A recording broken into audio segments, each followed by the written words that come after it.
Nuestro mundo es vasto y desconocido. Hay cosas que pocos han visto, pero que han dejado cicatrices en quienes las han enfrentado. ¿Cuántas historias de brujas han sido ignoradas, tratadas como supersticiones? Pero, ¿qué pasaría si te dijera que no todas son cuentos? Que algunas aún caminan entre nosotros, esperando a quienes bajan la guardia. Acompáñame en los próximos minutos mientras exploramos este caso real, un relato que ha aterrorizado a generaciones. Descubrirás qué ocurrió con aquella familia, qué significaban los símbolos y, lo más importante, qué fue lo que hicieron para intentar sobrevivir. Antes de comenzar, quiero que escribas en los comentarios: las brujas aún existen. Si lo haces, estarás ayudando a que este video llegue a más personas. Pero también estarás dejando una marca, un escudo contra lo desconocido. Y si te atreves, deja tu like, porque eso me permitirá seguir trayéndote relatos como este, historias que pocos se atreven a contar. Ahora dime, ¿qué criaturas acechan en la oscuridad de las ciudades y los bosques? Lo que estás a punto de escuchar es un relato basado en hechos reales. La finca de los Ortiz estaba lejos de cualquier pueblo. Rodeada de campos interminables y montes densos, la única conexión con la civilización era un camino de tierra que serpenteaba hasta perderse en la distancia. Para muchos, vivir en un lugar así sería un sueño. Aire puro, tranquilidad y la ausencia de los ruidos de la ciudad. Para la familia Ortiz, esa vida era todo lo que conocían. Fernando, el padre, había heredado esas tierras de su abuelo. Eran vastas, fértiles, llenas de historia. Su esposa, Clara, y sus dos hijos, Elena y Gabriel, estaban acostumbrados a la rutina del campo. Pero esa rutina empezó a cambiar una noche de otoño, cuando Fernando encontró el primer símbolo. Fue una mañana como cualquier otra cuando salió a revisar el terreno. Había llovido la noche anterior, por lo que el suelo estaba húmedo, blando. Fue entonces cuando vio aquellas marcas, círculos grabados en la tierra, figuras entrelazadas con un patrón que parecía imposible de hacer a mano. Las líneas eran profundas, precisas, como si hubieran sido dibujadas con un propósito. «Seguro es cosa de los chicos del pueblo», dijo Clara cuando Fernando se lo contó durante el desayuno. Pero Fernando sabía que no. Nadie del pueblo vendría hasta allí solo para dejar marcas en la tierra. Además, no había huellas, ni rastros de personas, ni de herramientas. Solo las figuras, grabadas con una perfección escalofriante. Esa noche, la familia se fue a dormir como de costumbre. Sin embargo, la finca ya no era la misma. En el silencio de la madrugada, Clara fue la primera en despertar.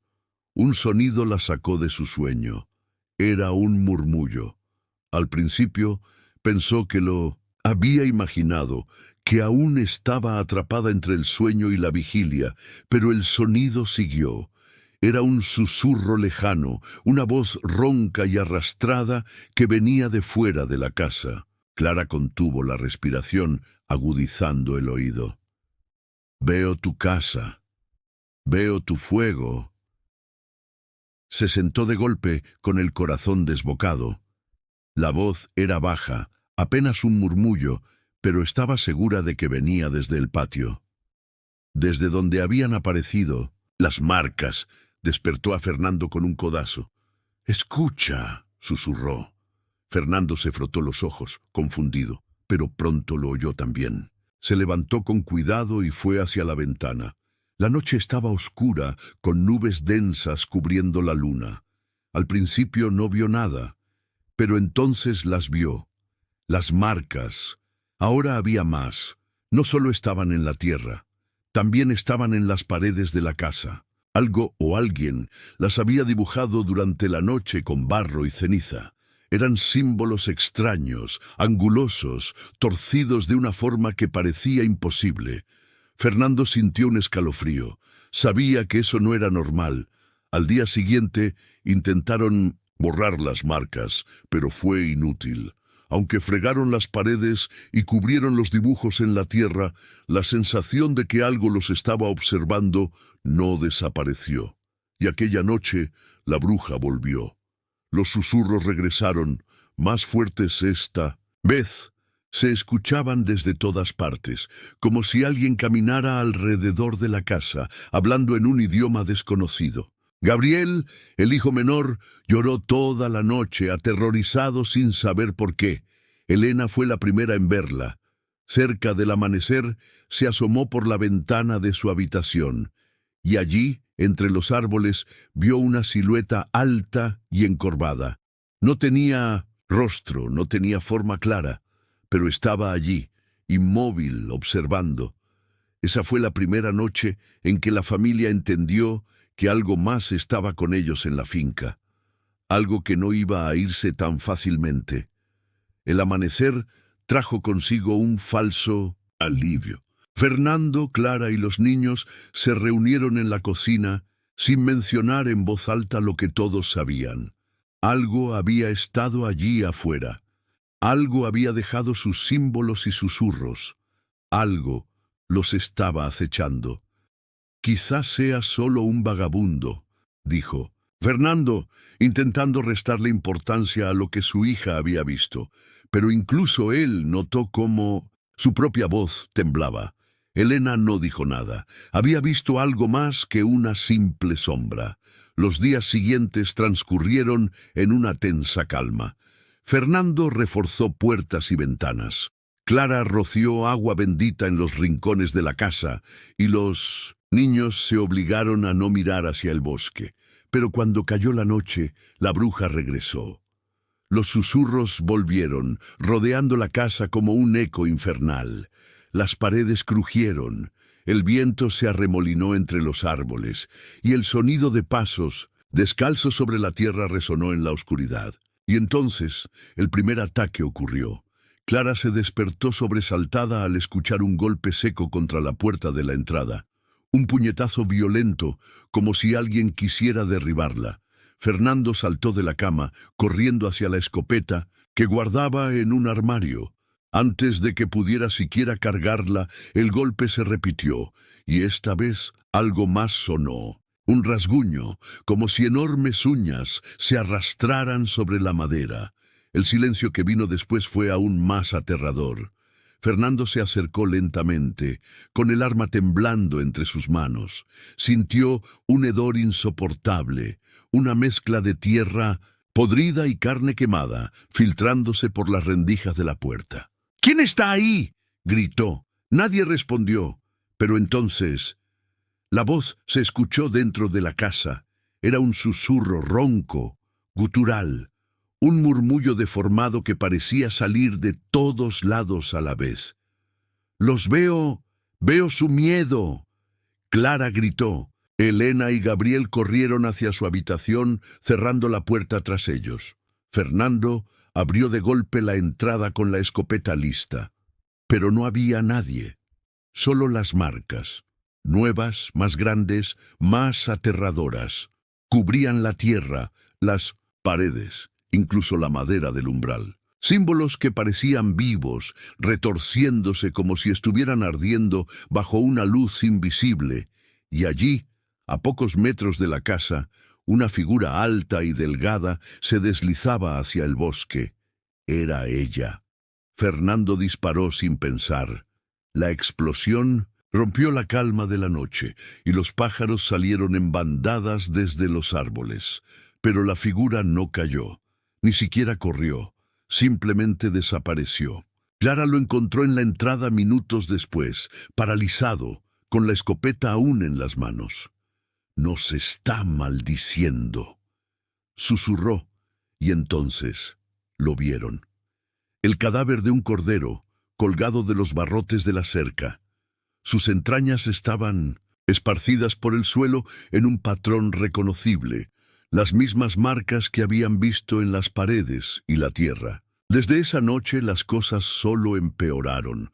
Desde el día en que encontraron el cordero muerto, la familia Ortiz dejó de dormir en paz. Durante el día, intentaban mantener la normalidad, trabajando la tierra y cuidando del ganado, pero el aire estaba cargado de miedo.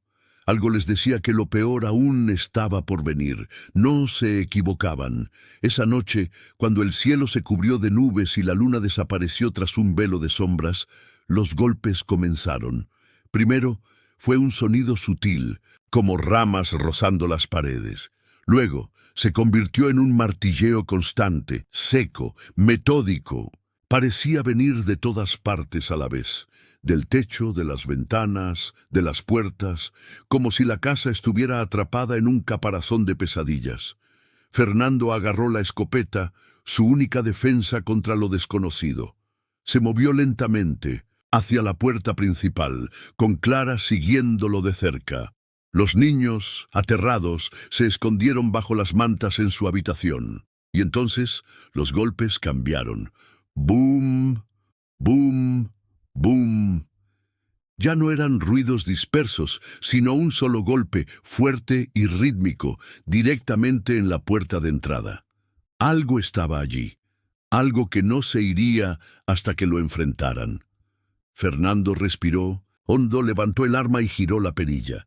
La puerta se abrió con un crujido espectral. Lo primero que sintió fue el hedor. Era el mismo olor que aquella vez en la entrada. Tierra húmeda, podredumbre, algo antiguo y muerto. Pero esta vez era más intenso, como si la misma casa estuviera pudriéndose desde dentro. La noche afuera era un abismo oscuro, sin estrellas ni luna. El viento estaba inmóvil, como si el mundo hubiera dejado de respirar. Fernando dio un paso, adelante, y entonces la vio. Estaba de pie en medio del patio, una figura alta, encorvada, con un manto negro que parecía fusionarse con la noche misma. Su rostro era un borrón de sombras, pero sus ojos eran dos pozos de fuego opaco, profundos y sin alma. No caminaba, flotaba, y en sus manos huesudas sostenía algo, un puñado de tierra y cabello humano, el cabello de Clara. Fernando sintió que su corazón se detenía. No lo pensó dos veces. Disparó. El estruendo de la escopeta rompió el silencio. Pero la bruja no cayó. Ni siquiera se movió. El disparo la atravesó como si no estuviera allí. Y entonces sonrió. No tenía labios, ni boca visible, pero Fernando lo sintió. Una sonrisa que se expandió en la oscuridad. Una mueca de burla y hambre. Clara lo jaló del brazo desesperada. «¡Métete adentro! ¡Ahora!». Fernando dio un paso atrás, sin apartar la mirada de la figura. Umbral de la casa. La bruja se deslizó hacia adelante a una velocidad imposible, cubriendo en segundos la distancia entre ellos. Fernando apenas logró cerrar la puerta antes de que una garra esquelética se estrellara contra la madera. Un alarido desgarró la noche, un grito antinatural, como si miles de voces gritaran al mismo tiempo, reverberando en las paredes, haciendo temblar el suelo. Las ventanas estallaron, los platos cayeron de los estantes, y entonces todo quedó en silencio. Solo el sonido de la respiración entrecortada de Clara y Fernando llenaba la oscuridad. Cuando Fernando abrió la puerta unos minutos después, la bruja ya no estaba, pero en el suelo, en la entrada de la casa, encontró algo aún peor, un manojo de cabello negro, atado con un nudo apretado, y dentro del nudo, un diente humano. Clara tembló. Sabía lo que significaba. Era una advertencia. La bruja no se detendría, no hasta que se llevara lo que había venido a buscar. Después de aquella noche, la casa entera quedó impregnada de miedo. Algo había cambiado. Ya no era solo la sensación de ser observados, ni los extraños sonidos en la oscuridad. Ahora la bruja estaba dentro. No la veían directamente, pero la sentían. Sombras que se movían por los rincones, susurros que resonaban dentro de los armarios, una presencia fría en los pasillos, incluso cuando no había viento. Y entonces comenzó a tocarlos. El primero en sentirlo fue Gabriel, el niño más pequeño. Una mañana, Clara entró a su habitación y lo encontró sentado en la cama, temblando, con los ojos clavados en la pared. «Mamá». Ella me agarró. Clara se acercó de inmediato y se dio cuenta de que tenía marcas en los brazos. Eran moretones en forma de dedos largos y delgados, como si algo con una mano huesuda lo hubiera sostenido con fuerza. Elena también empezó a cambiar. No dormía, no hablaba, solo miraba por la ventana hacia el bosque. «Nos está llamando», susurró una noche con la voz apagada. «Nos quiere a todos». Fernando intentó ser fuerte, reforzó las puertas con cruces de madera, encendió velas y rezó cada noche, pero nada parecía funcionar. Cuanto más intentaban alejarla, más fuerte se hacía, hasta que finalmente se llevó a alguien. Esa madrugada, Clara despertó sintiendo un peso en su pecho, como si algo invisible estuviera sentado sobre ella, robándole el aire. Quiso gritar, pero no pudo. Y entonces escuchó la risa, un sonido áspero, burlón, que resonaba dentro de su cabeza. Logró mover los ojos hacia un lado, y allí, en la esquina del cuarto, estaba la bruja, alta, encorvada, con su manto negro, envolviéndola como un sudario. Sus ojos oscuros brillaban con una luz enfermiza, y lo peor, estaba sonriendo. Clara sintió un tirón en el estómago. Algo estaba arrastrándola fuera de la cama. Sus uñas rasgaron las sábanas mientras su cuerpo era empujado hacia el suelo. En el último segundo, logró soltar un grito. Fernando despertó de inmediato y corrió a su lado. En cuanto la tocó, la bruja desapareció. Pero alguien más ya no estaba. Elena. La puerta de su habitación estaba abierta de par en par y su cama estaba vacía. Fernando corrió hacia el bosque gritando su nombre. Clara lo siguió con el corazón desbocado. Gabriel lloraba en el umbral de la casa, suplicando que no se fueran. Pero ya era tarde. Elena había cruzado al otro lado.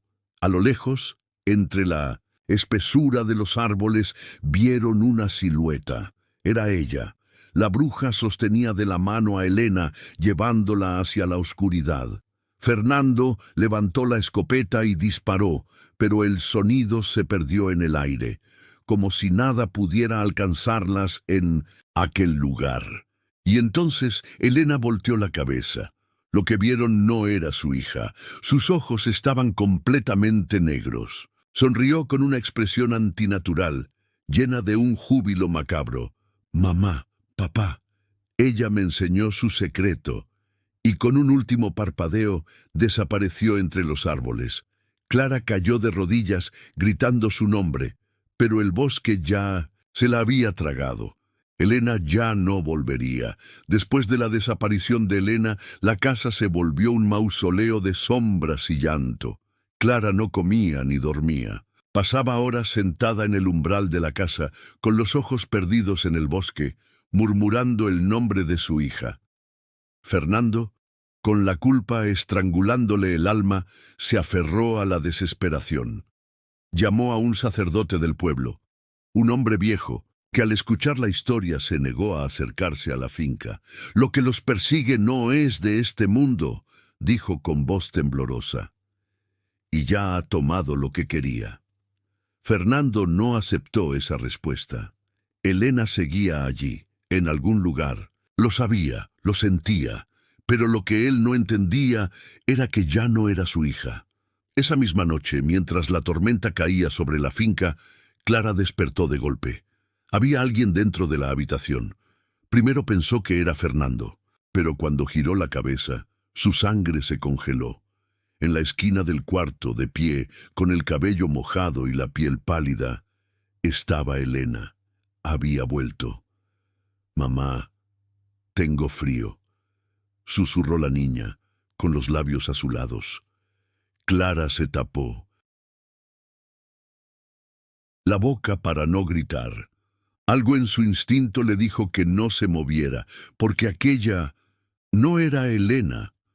La luz de los relámpagos iluminó la habitación. y por un instante, Clara lo vio. Las sombras alrededor de su hija no eran sombras, eran manos, dedos largos y huesudos, saliendo de su espalda sosteniéndola como un títere. La bruja estaba con ella. Clara cerró los ojos con fuerza, rezando en silencio. Cuando volvió a abrirlos, Elena ya no estaba. Pero afuera, en el corredor, se escuchaban pasos. ¡Fernando! Clara apenas pudo susurrar, pero su esposo ya estaba despierto con la escopeta en la mano. Ambos salieron al pasillo. La luz de la tormenta entraba por la ventana rota, iluminando la vieja casa en destellos fugaces. Los pasos los guiaron hasta la sala, y allí, frente a la puerta principal, estaba Elena, de espaldas a ellos, inmóvil, esperando. Fernando sintió que se le oprimía el pecho. Lentamente bajó la escopeta y dio un paso adelante. «¡Hija!». Elena giró la cabeza demasiado lento, y entonces sonrió. Sus dientes no eran humanos. Fernando sintió el impulso de huir, pero ya era tarde. Las velas se apagaron de golpe, la puerta se abrió de par en par, y desde la oscuridad salió la bruja. No flotaba, no caminaba, se deslizaba, como una sombra viva, con la túnica agitándose como si el viento solo existiera para ella. Había venido por lo que faltaba. Fernando alzó la escopeta y disparó sin pensar, pero el disparo no sonó. La bruja levantó la mano y Fernando salió volando contra la pared. Clara gritó y corrió hacia Gabriel, que miraba la escena con los ojos abiertos de terror. Lo tomó en brazos y trató de huir, pero las puertas se cerraron solas. Elena caminó hacia su madre con la cabeza ladeada. Cada paso que daba era un eco de algo que ya no era humano. «Mamá, ella me enseñó a soñar». Clara sollozó, temblando. «No eres mi hija». Elena rió. La bruja levantó la otra mano, y en el acto, Clara sintió que algo la jalaba hacia adelante. Gabriel gritó. Fernando, con la cabeza sangrando, intentó arrastrarse hasta su esposa. Pero la bruja lo miró, y Fernando se congeló. No podía moverse, no podía respirar. Las manos invisibles de la bruja lo sujetaban con fuerza. Todo se volvió sombra. La risa de Elena resonó en la casa como un eco distorsionado. Y luego, el silencio. La tormenta se detuvo. La casa quedó en penumbras y la familia Ortiz nunca más fue vista. A la mañana siguiente, unos campesinos pasaron por la finca y encontraron las puertas abiertas, la comida servida en la mesa, pero la casa vacía. Solo había algo diferente. En la pared de la sala, grabado con algo afilado, había un símbolo, uno de los mismos que habían aparecido en el bosque días atrás. Los lugareños entendieron el mensaje, y desde entonces nadie volvió a pisar aquella finca. Dicen que, en las noches más oscuras, aún se escuchan los gritos de la familia Ortiz en el viento, y si uno escucha con atención, puede oír la risa de una niña, una risa que no pertenece a este mundo. Hemos llegado al final de esta historia. Muchos se preguntarían, ¿qué ocurre cuando todo parece perdido? ¿Qué sucede cuando una familia es consumida por una sombra que no pertenece a este mundo? ¿Acaso se puede escapar de lo que ya ha sido marcado por las manos del destino? La respuesta es incierta. Las leyendas nos cuentan que hay puertas entre mundos, que los muros entre nuestra realidad y la oscuridad se desdibujan cuando menos lo esperamos. La familia Ortiz buscó una salida, un refugio, pero en su caso el mal ya había echado raíces demasiado profundas. Y cuando algo así se adentra en la tierra, crece y se expande, devorando todo a su paso. Al igual que ellos, todos enfrentamos nuestras propias sombras, nuestras propias luchas contra lo desconocido. A veces esas batallas son visibles y tangibles. Otras veces nos acechan en los rincones más oscuros de nuestra mente. Pero, sea cual sea el enemigo, hay algo que nunca cambia: el miedo. Ese miedo ancestral que nos paraliza y nos hace sentir pequeños ante lo que no comprendemos. Y aún en nuestra desesperación nos arrastramos, buscando una salida. Pero lo que sucedió con la familia Ortiz es un recordatorio sombrío. A veces no hay salida. Si alguna vez te encuentras en un lugar donde la oscuridad parece devorar todo a su alrededor, si alguna vez te sientes observado por algo que no puedes ver pero sí sentir, recuerda esto: no estás solo. La historia de la familia Ortiz no es única. Hay muchos relatos como este, ocultos en la neblina de lo desconocido, historias que esperan a ser contadas, pero solo los valientes se atreven a escuchar.